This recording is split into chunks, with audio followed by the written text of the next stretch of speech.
I have a bandage on my head because I had something cut off of me 2 days ago. So Oh, I don't know what we can do I to didn't avoid looking notice at it it. until you mentioned it. All right. I think it adds something. Like Does it? Yeah. Yeah. it makes you look tough, like you've been in a fight. Yeah. All right. That'll be the excuse right there. Yeah, I like it. Well, welcome to the station of decapitation without your head. I'm Nasty Neal, and I'm joined by Barry Bostwick. And it's very cool to have you here. Hey, Neal. Oh, wait a minute. I have a phone call. Let me All right, turn it no off. problem. All right. In fact, let me turn the whole thing off because I'm talking to a very important person, Neal. Yeah, Hey. we're here for 6 weeks of the Werewolf for FDR American Badass, which is honestly not just here. It's one of my favorite movies. I think it's hilarious. Well, I'm glad. Yeah. And it's the only werewolf movie I've ever done. That's true. That's true. How did you get involved in it? Because I assume it when you see the script. What goes through your mind? Because it's a very bizarre movie. Well, to me, it's not bizarre. To me, it's just right in my wheelhouse. To be able to. Also, it.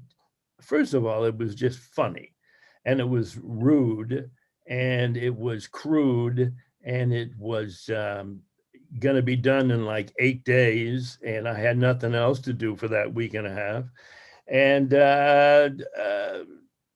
I thought that it was really something different and something clever for me. I mean, I didn't do any research other than listen to one recording of FDR. When I got that pop, that whatever his voice was, listening to one recording, and the rest of it, well, we just shot on the fly, and I love to work like that. I love just.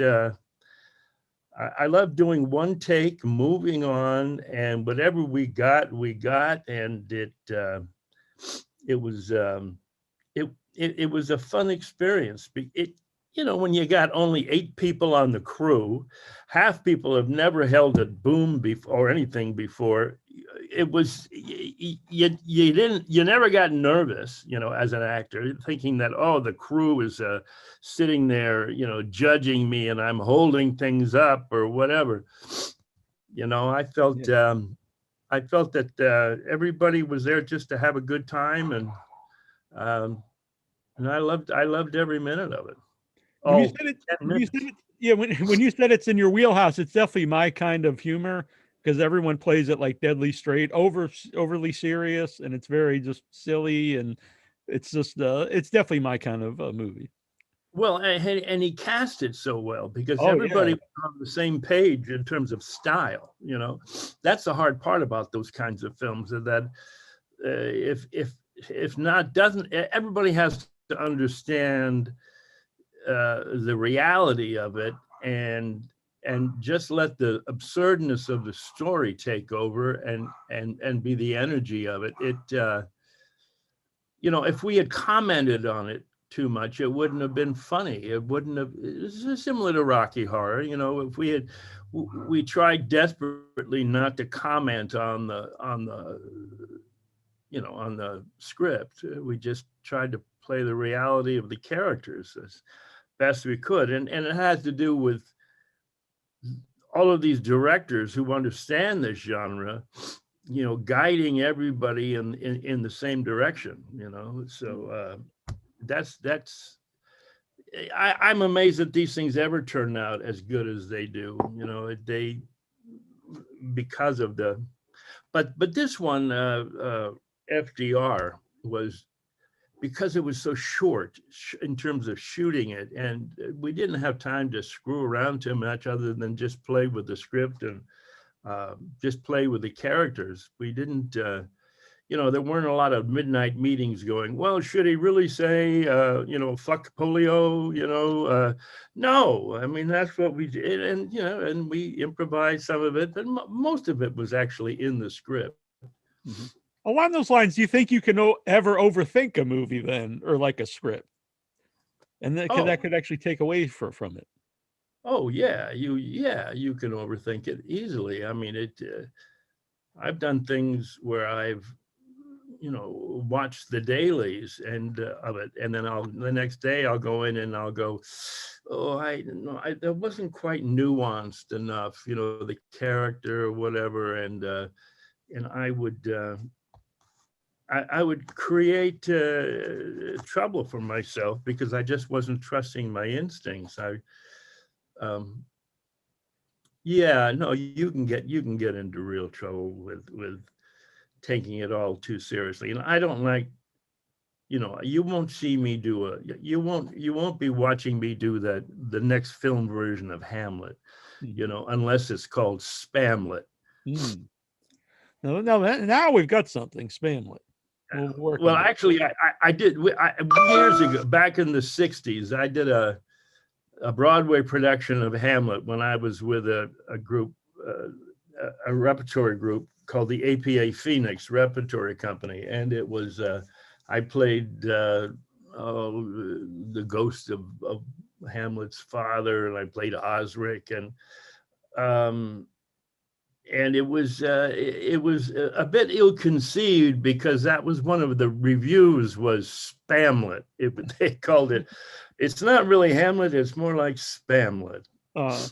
Along those lines, and how did you get into what made you want to pursue acting to begin with? Did you like, I'm going to become a serious actor and do Hamlet, or what were your goals always like, I want to do, these weird comedy things?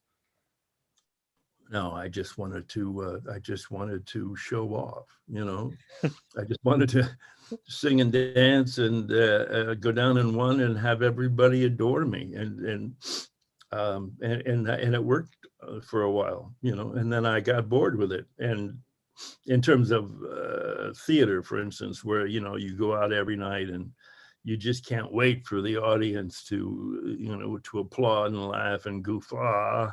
And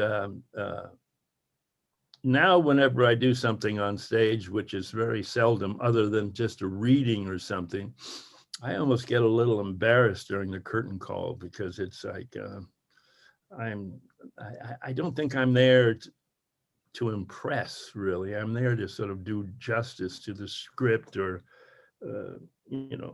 support the other actors. And that whole I don't know. I'm just not. I'm over that. And so therefore these things like FDR, I can use the energy and I can use my weird sense of humor, and I never have to take a curtain call. You said you guys like all played with the script. So were a lot of the lines just made up at the time, or was everything, in the script? Much of that was in the script, which attracted me to it. The shut the fuck up, Einstein, things like that. The lines where I attack Eisenhower. These are wonderful moments because they're just out of the blue. They're you're so unanticipated. All of that stuff, and also there was maybe it was just a promos or something. He had me sitting in my wheelchair there, just spouting off things that were contemporary in relationship to, words that were relationship to the history of the piece. And I didn't know half the things he wanted me to say, because I didn't understand the sort of hip hop vernacular. And that was one of the things that sort of attracted me to it. It was just strange and something that I had never done before in terms of all of that. And yeah, Ross, who actually wrote it. He didn't direct this one. He's directed other ones that I've done for him. But Ross Patterson, talented guy, and loves dirty lines. And he's excellent at them, which you mentioned other movies. He also did Helen Keller versus the Night Wolves. That one he directed. Yeah. Well, yeah, and I did that one with him, and it it was good, but it just wasn't as good as FDR. I didn't think, but that was, those are hard to do because they're basically one joke movies. Once you get it, there's no real depth. I mean, it can get very flat. I mean, Rocky Horror was that sort of too. I mean, about 2/3 of the way through it, if you just look at the movie, it sort of dies for a while until you get into the floor show. And a lot of the reviewers at the time mentioned that. And that's why, in a way, I had a song called "Once in a While" in Rocky Horror that was excised from the final movie because it just slowed what was already a slow phase of the movie down. And yeah, so these genre films are. It takes a very witty,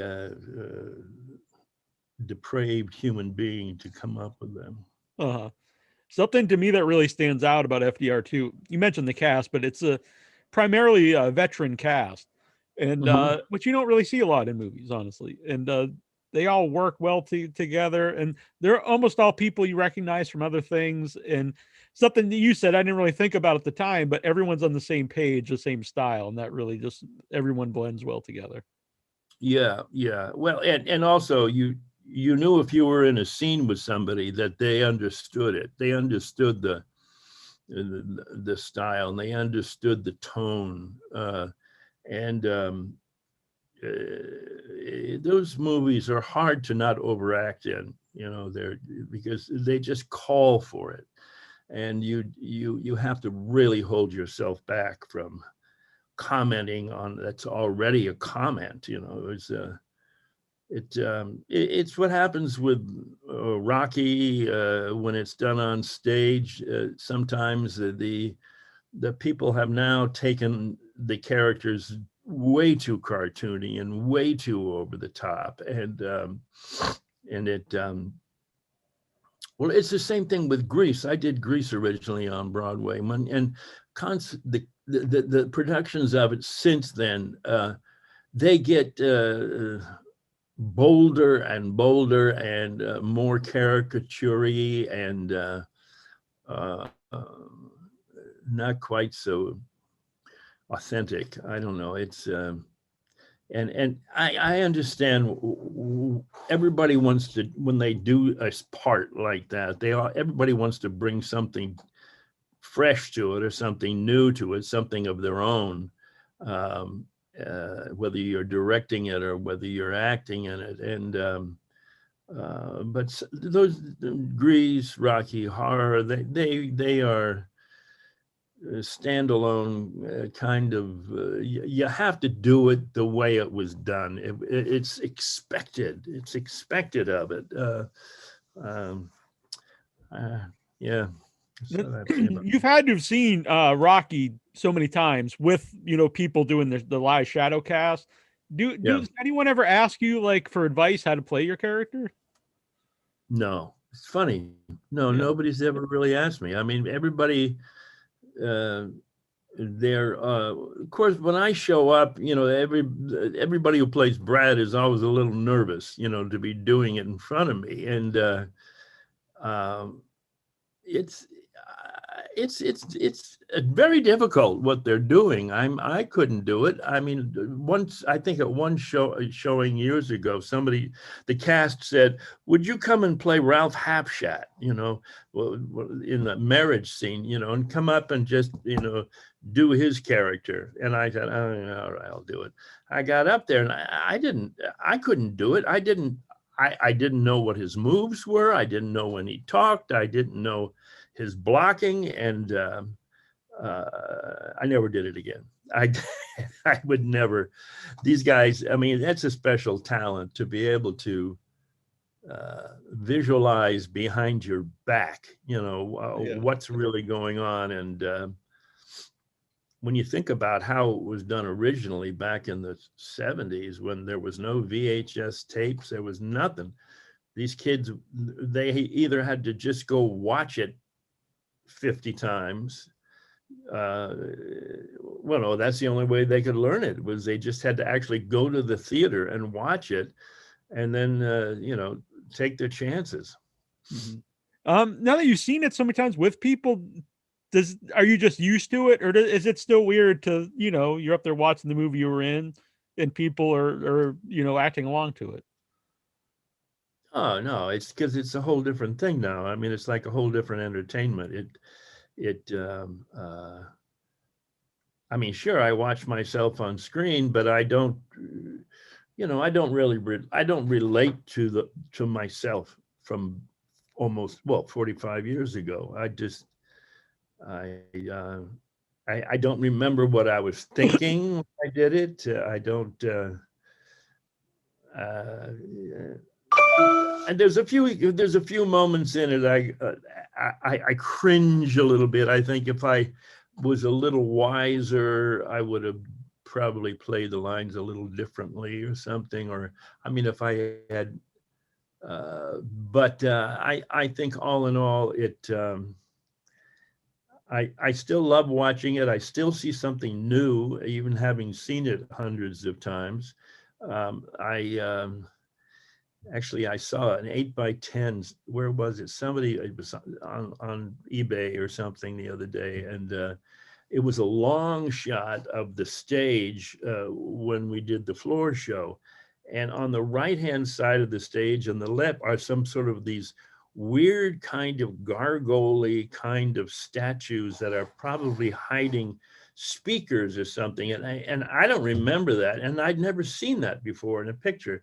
I'm always amazed by the set decorations and the props and how brilliant they are and how kitschy and how you know, it was just well thought out. When I was talking to my friend Annabelle earlier, because she's the one who told me to watch FDR years ago. She's like, Neal, you're going to love this movie. And she was right. And she wanted me to ask you, do you think in the political climate we are today, if that movie could come out? Oh, yeah. I mean, it's always, that kind of movie is always going to have an audience. You know, well, first of all, when we did it, Ross Patterson, I think he just gave it away to the internet because he realized that every college was downloading it, you know, illegally, because those were the days when you could do all that. I guess you can still do it. I don't know. But and I think he mentioned something like it had been illegally downloaded over 8 million times. And so it certainly wasn't a moneymaker for any of us. I've never received anything from it other than my $100 a day or something, or whatever we made to make it. But it's funny. It's like, it's Rocky Horror. And then if I go to a convention or something for Rocky Horror, there's always a group of people that come up and go, oh, FDR is my favorite movie. You know, oh, FDR, it's hysterical. Oh, FDR is, you know, and I love that. I love that it's something that's I don't know, that it attracts a whole audience, a different audience for me on a you know, monthly basis. And Rocky, the audiences, they keep getting younger and younger still. You know, we're still like on our third generation, and I can't wait for the second generation of FDR, but the first generation has been a hell of a lot of fun. Yeah, I'm one of those people. At the first time I met you was at Mad Monster in Seattle, and I'm friends with the guy who runs it. And so he's being nice. He put the Without Your Head booth right next to you, is next to the Rocky Horror people, and next to Fright Night reunion. He thinks he's being nice, but really that results in no one coming to my table and talking to me. But a lot of people awkwardly standing in you know, small talk. But I'm just kidding. Wow. But it's that's a little bit similar to when I go to a convention and Meatloaf is there, you know, and Meatloaf's line goes out the door, you know, I say to myself, wow, I was in this movie too. And then I realized, oh, wait a minute, he was a huge rock and roll star, you know, and but I love it when we all get together, when Meat and myself and Tim and the girls will. Who was there in? It was you and the two girls. And the two girls. Yeah. It's tough to even to get us together because they bring in Neal from Australia and Pat from London. It's it's an expensive deal. And then if Tim shows up, because of his illness, it's difficult to get him to one of these things. And Meatloaf is always busy. He's working on something always, but and Susan never. We don't see Susan. She loves it, but she never shows up at any of these things. I'm going to try to ask some questions here from the chat room and Facebook before I let you go here. Melanie McCurdy asks, going over the roles you've taken, is there anyone in particular that you regret agreeing to? Oh God. No, I don't think so. I mean, I always, everything I've taken, either maybe a thing called Metal Beast. I did, it was Christmas money years ago. I did a Kane Hodder. You don't know who Kane Hodder is? Kane played the Beast, Metal Beast, and it was a pretty low budget horror film, and there are few fans, let's put it that way, few fans of it, but maybe that's one. I don't know. I always find something interesting about everything I do, or I wouldn't do it. Right. Along those lines, last time I had you on, it was for the movie The Field, which I really liked. For people who haven't seen it, it's a sci-fi movie. And you'd mentioned that you get offered a lot of things, and if you're tattooed, it has this, it'll bring in a certain people. So what goes into what roles you pick? Usually, if there's one scene that has something that I'm challenged by, I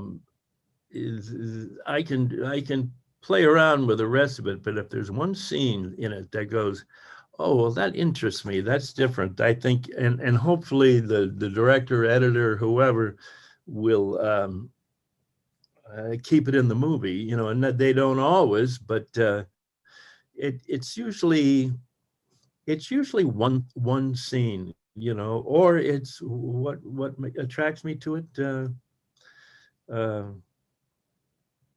It's just one scene. I think, seldom in the kind of parts, that I play these days is the whole thing exciting to me. But if there's one or two scenes, I anticipate that day or those days shooting that, and I try to build and construct my performance leading up to it, and then deflating from it or having it change the projectile of my character. This is a good Bob Rose. Was your snowballing descent into madness performance in Weekend at Bernie's 2 inspired by anything in particular? Weekend at Bernie's 2. No, I think that was pretty much all in the script. I probably had a tendency to overinflate the drug aspect at the end, where I got real stoned from it, and I think I ad-libbed something in the car like, "You got your bag?" or something after they had shot me up, no, that was fun because it was a month in St. Thomas, and it was a beautiful shoot with really nice people, and I love the guys who were working on it, and I like playing that kind of bad guy, where I also can look for some physical comedy, and I tried to find some physical comedy with that, and it gave me a certain breadth and width to, and maybe that's, you know, the whole submarine scene, and then getting shot up at the end.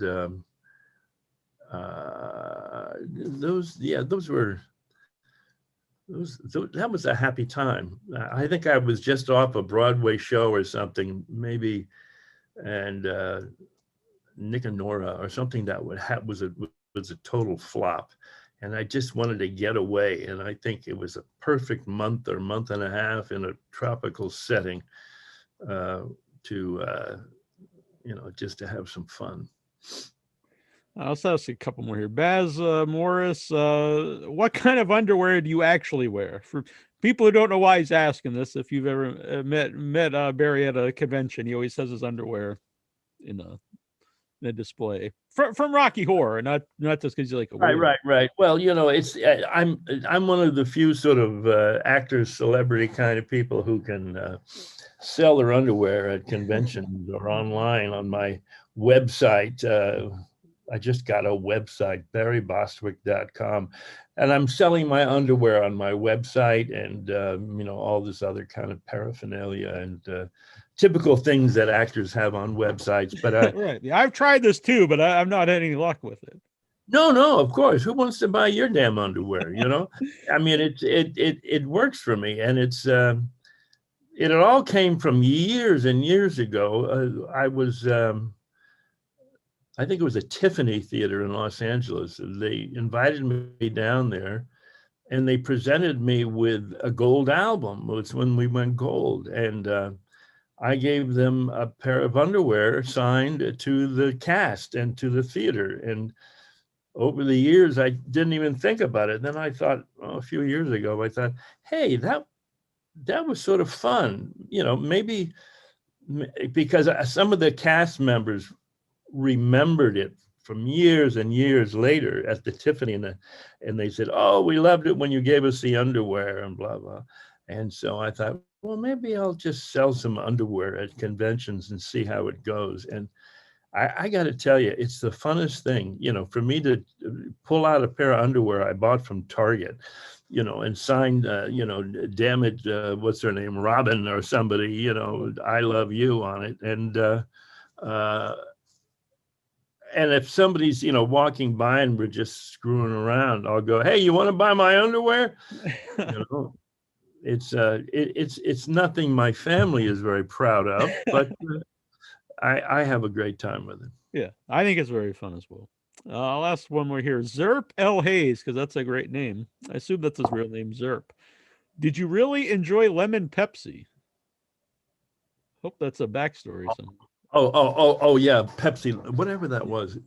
No, I never drank that crap. You know, it was what was it? Pepsi. He says it's lemon Pepsi. Is it lemon Pepsi? That's what he's Zerp, according to Zerp. Yeah. I'm not sure it was lemon. I don't know. I got cast in that commercial because it was a run on Barry's, you know, and ended with Barry Bostwick. I think they couldn't get Barry Manilow, so they got me. And then it was Pepsi. It was funny. And then they changed the tagline after we made it, where the guy who was talking to us says, who's Barry Bostwick? And that was like the last line in it. And that wasn't in the script. And I was offended by it. Yeah. And so I told him, you know, you can't use that unless you pay me more money. So they paid me more money. And I said, I swallowed my pride, you know, for an extra couple of grand, you know. But that's show business. Yeah, I like the idea that if we can't get Manilow, get us Bostwick. Yeah, right. I'm gonna say that's how you got FDR. Yeah, I don't think they offered it to anybody else. No, and I didn't even audition for it. I think that, you know, I got it 2 days before they started shooting. Yeah, honestly, not because you're here, I can't imagine anyone else playing the role. I really love the movie. And I want to thank you for doing this. It's been a lot of fun. Hey, well, thank you, Neal. This has been fun, and best of luck with this. And I'll see you at another convention, and we'll talk more Yeah. about any of the weird and wacky things that hopefully I'm up to. I got a movie. I just finished a Netflix film, a Christmas movie, Single All the Way, with Michael Urie, who plays my son in it, and it's like a rom-com. It's like a gay rom-com, romantic comedy, and it's really quite funny. And we just shot it in Montreal. I don't know. I guess it'll be a Christmas. It's a Christmas movie, but Christmas movies now come out in July. So who knows? You could see it in a month and a half. But Cool. well, thanks. Yeah, thank Thanks. you. And people can also check out Inside the Extra. Inside the Extra Studio. We're on our third season, or at the end of our third season, and I think it's hysterical. I agree. I think it's a web series, and check it out. It's very clever, and again, it's sort of sideways, and I like sideways. I'm a sideways kind of guy. I love it. Yeah, very good. All right. Well, thank you. Have a good rest of the day. And you too. See you later. See you. Thanks everyone for watching. Recording stopped.